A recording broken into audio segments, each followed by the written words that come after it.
If you want to build real wealth, you have to face one ugly fact. The first 100,000 isn't just money, it's a test. It's slow, backbreaking, and brutally boring. Most people quit before they even get close. But if you survive it, the rest gets shockingly easier. Here's why. The first $100,000 is like pushing a boulder uphill with your bare hands. Not because the boulder is magical, not because it resists you personally, it's just heavy and you start at zero. And zero compounds to zero, which is exactly where most people stay. Munger would call it brutal honesty. You start with nothing, and nothing does not grow itself.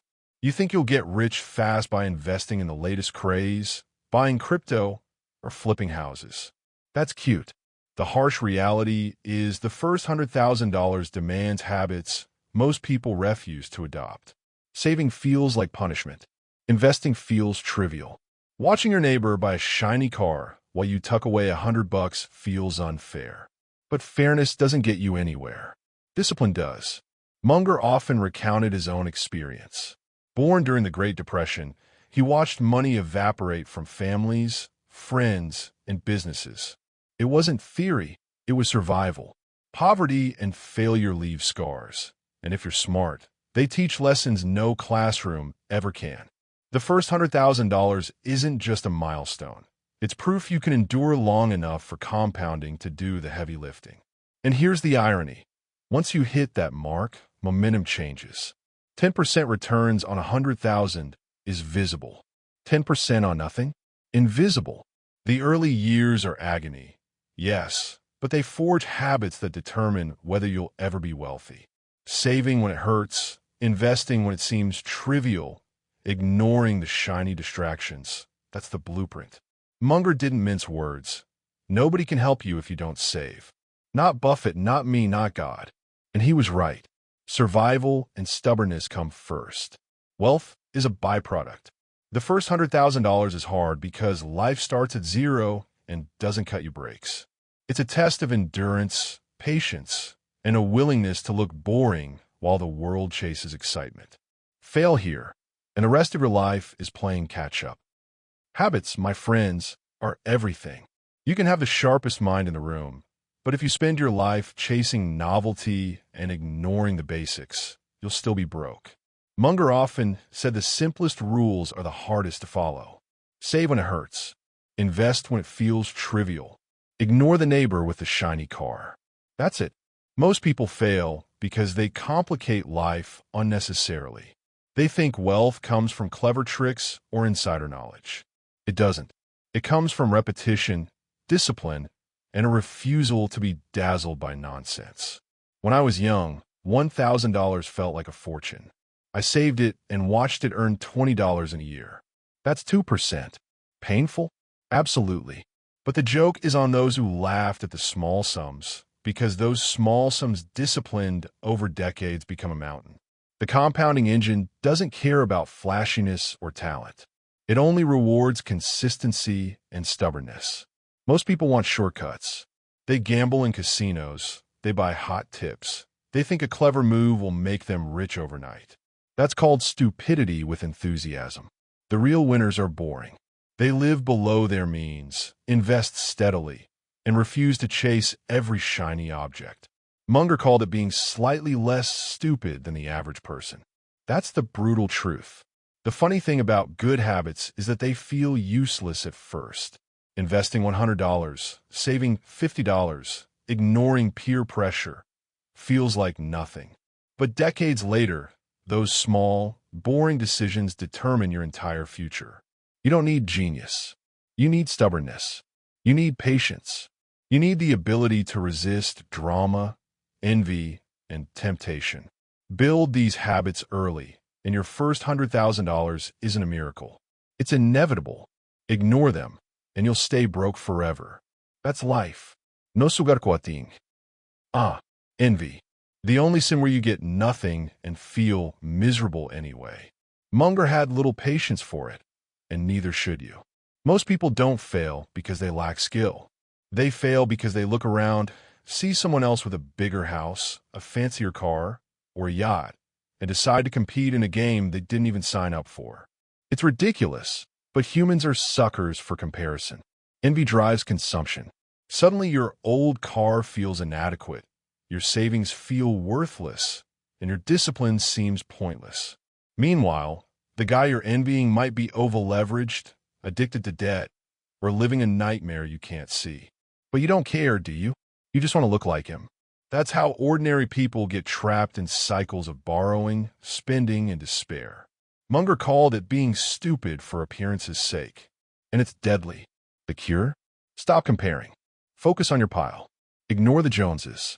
Wealth isn't about who has the biggest yacht. It's about what you own that compounds quietly, invisibly, and reliably. The man who quietly piles away $10,000 a year for 30 years will laugh at the person who spends $10,000 a year keeping up appearances. And that laughter? It's sweet, even if you never show it. History is full of fools destroyed by envy. Lawyers, doctors, business owners, brilliant in skill, stupid in comparison. They chased the shiny, gambled with debt, and lost everything. Meanwhile, the boring savers quietly survived, accumulated, and prospered. That's the paradox. Envy offers zero reward and maximum misery. Discipline offers invisible, boring reward, eventually undeniable. Munger's advice is simple, brutal, and funny in its cruelty. If you want to get rich, ignore everyone else. Save, invest, repeat, and laugh quietly when others fail trying to look rich. People love to sell too soon. It's the classic mistake.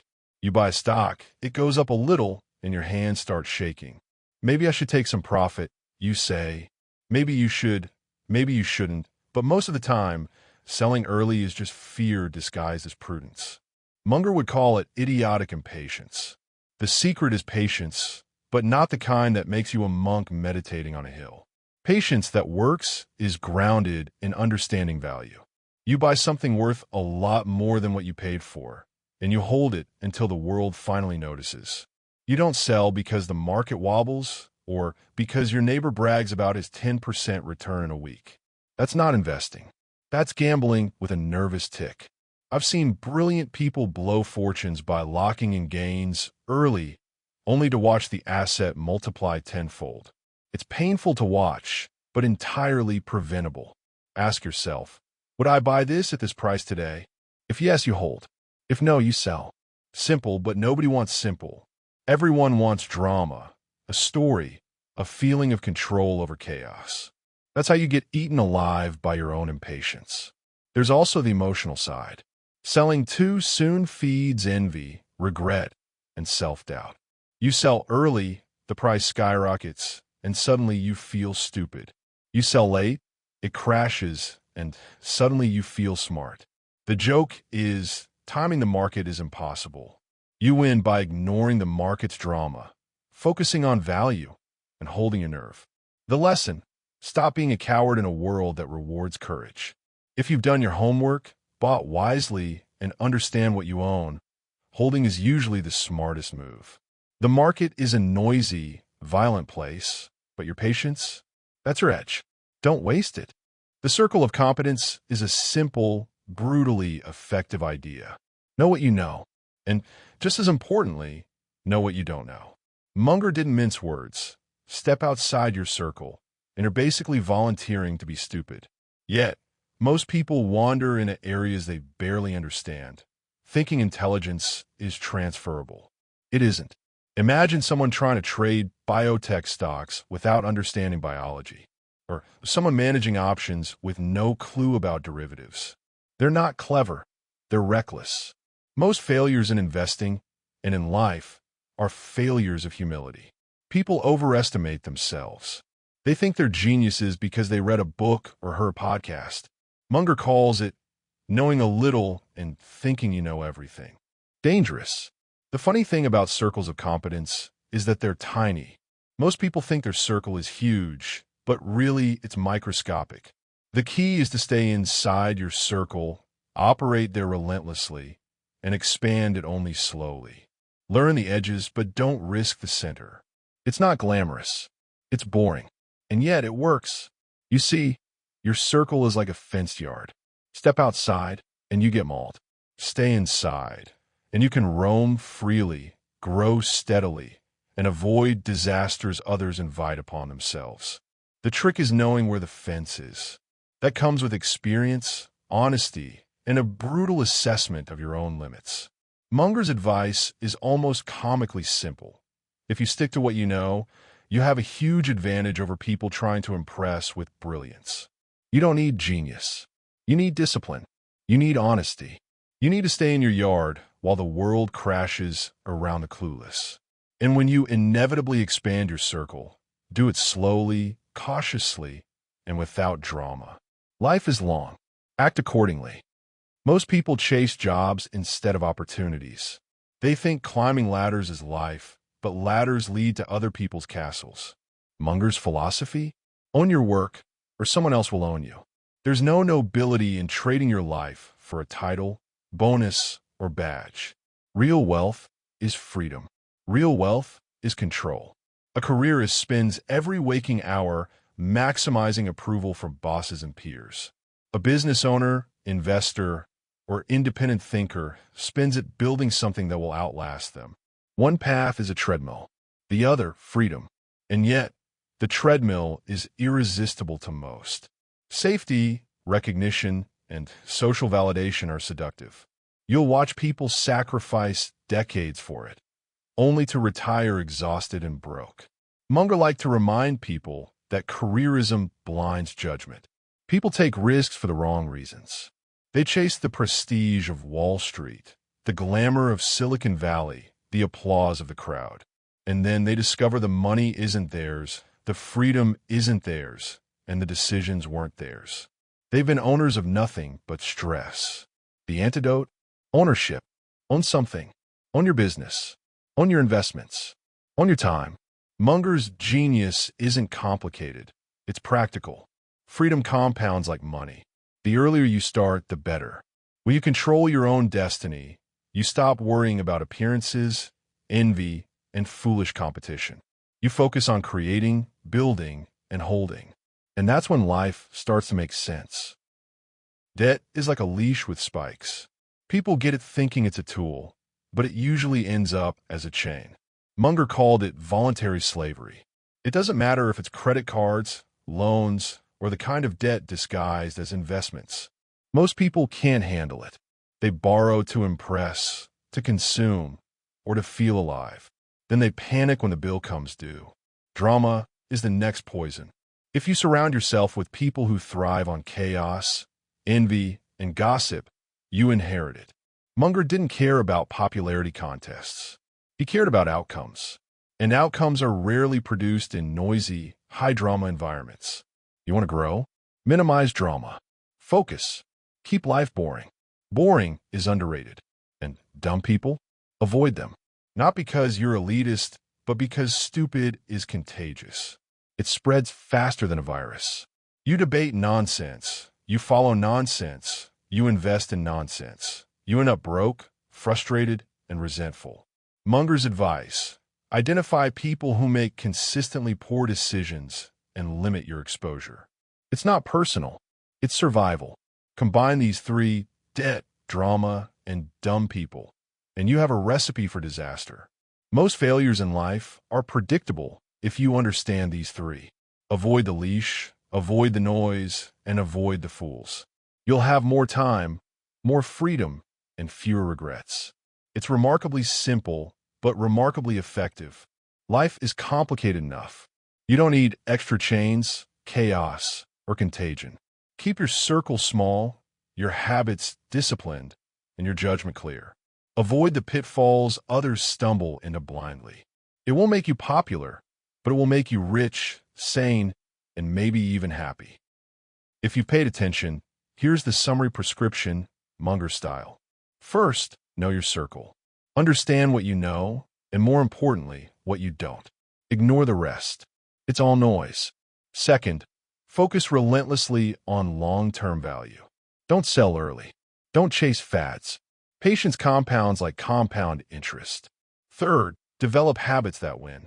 Discipline beats talent when talent isn't disciplined. You can't outsource character, judgment, or persistence. Fourth, avoid debt, drama, and dumb people. That's your defensive line. Protect your mind, your money, and your energy. Fifth, own your work, your business, or your investments. Careerism is a trap. Ownership is freedom.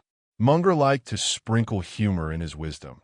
Spend each day trying to be a little wiser than you were when you woke up.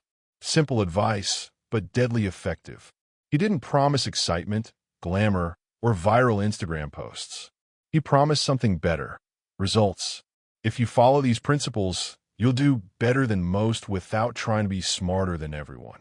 Sixth, avoid envy and comparison. The world isn't fair, and someone else's shiny life is irrelevant. Measure progress against yourself, not others. Seventh, know when to sell, but rarely. Impatience is a killer. Hold on to good investments longer than you think you should. Eighth, seek knowledge constantly. Munger didn't care about formal titles. He cared about continuous learning and thinking. Combine these 8 principles, and you have a roadmap for a sane, productive, and profitable life. It won't be flashy. It won't be instant, but it works.